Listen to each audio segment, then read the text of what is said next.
toll nañu jamono ji nga xam ni les jeunes disent Barça Barsaq loolu di tekki ni dem nañu ba jàpp ni Sénégal ni ñu fi nekkee moo gën a sax metti li nga xam ni moom la ñuy fekki feneen.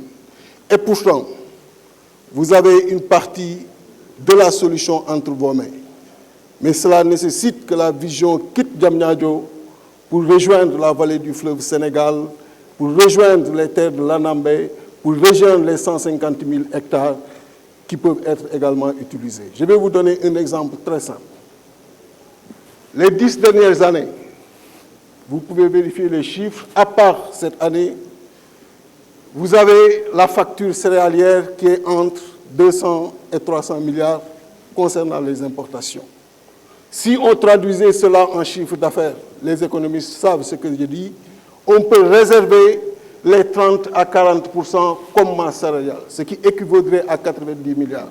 Même si on prend un jeune, on lui alloue 3 millions de salaires annuels, l'équivalent de 250 000 francs en salaire mensuel, on aurait aujourd'hui sorti 30 000 Sénégalais du chômage.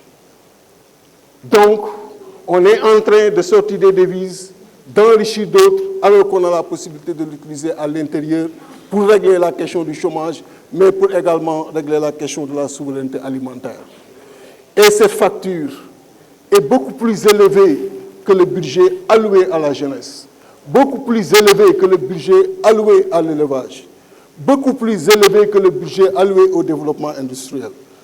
Comment peut-on comprendre, chers collègues, qu'après 60 ans d'indépendance, que 60% de nos compatriotes restent encore au niveau 1 du classement des besoins de la pyramide de Maslow? Ils ont aujourd'hui des préoccupations de ventre et des ventres exposés aux cours mondiaux, parce que justement les denrées de première nécessité ne viennent pas ici. Je parle du riz, on peut parler du blé, on peut parler également du maïs. Et rien n'est fait. On est encore dans une courbe qui maintient, et les données de la Banque mondiale sont là pour l'attester, le niveau de la contribution dans le PIB. Au niveau du secteur primaire, de 2010, on était à 16%, en 2019 à 15%, données Banque mondiale. Là où les services sont encore à 50 et 60%. En bon mathématicien, je dirais tout simplement qu'il urge, si cette fonction est la fonction X, d'appliquer la fonction 1 sur X pour que justement l'agriculture soit le moteur du développement, mais soit également une agriculture pourvoyeuse d'emplois. Mais on est encore là à gérer des entrants, on est encore là à gérer des distributions de terres entre députés, entre riches, entre gouvernants. Là où justement le paysan qui est à l'intérieur du pays a besoin de ces intrants et ne le voit pas. Mais nos préoccupations restent à notre niveau. Et ce sont ces choses-là qu'il faudra fondamentalement régler et le plus rapidement possible. Donc, chers collègues, nous sommes interpellés face à nos responsabilités et nous ne pouvons fuir ces responsabilités-là. Et aujourd'hui, cette responsabilité en premier est entre les mains de nos gouvernements, entre les mains du président de la République, Macky Sall.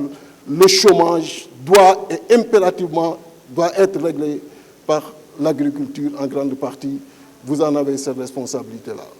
Donc, il faudrait que cette vision, je l'ai dit tout à l'heure, quitte Diamniadio et rejoigne la vallée du fleuve Sénégal, l'Anambé, pour que ces terres soient exploitées et nous détacher du manque de souveraineté qui nous a brutalement aujourd'hui mis devant nos faiblesses quand la Covid est arrivée, parce que le 3 avril 2020, quand les acteurs faisaient leur conférence de presse, on était juste à 3 mois de stop, ce qui est inacceptable. Je vous remercie, chers collègues.